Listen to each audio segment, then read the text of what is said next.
通讯。新兴国际。根据欧盟招标电子日报最近的一篇快讯称，英国国防部的国防装置和支援技术办公室正打算采购一批超微型无人侦察直升机系统单兵侦察装备。根据欧盟招标电子日报的说法，英国国防装置和支援技术办公室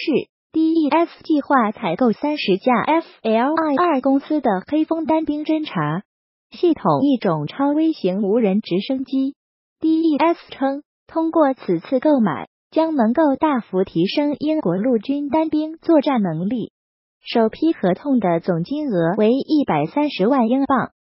不过，英国陆军暗示，未来极有可能还会增大采购量。凭借 FLI2 的黑蜂无人直升机，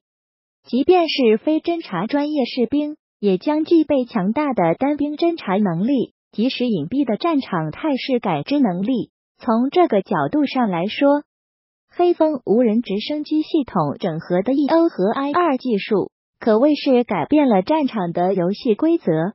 它融合了空机和地基侦测装备的优势，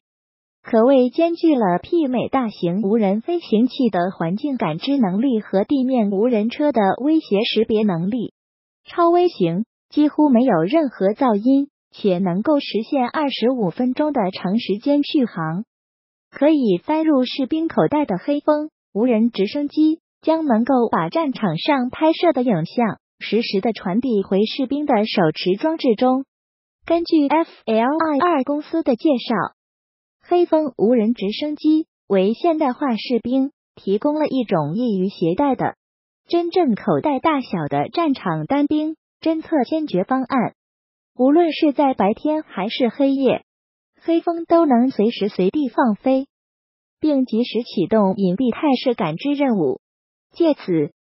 士兵、地面部队可以隐蔽在安全的位置，借由隐形的黑色大黄蜂飞到四周的角落、头顶，甚至下一个山体之外，静悄悄地寻找敌对威胁。通过全面的侦测和感知，黑蜂能够为士兵更快地开启通道，助其实现快速机动响应，并克敌制胜。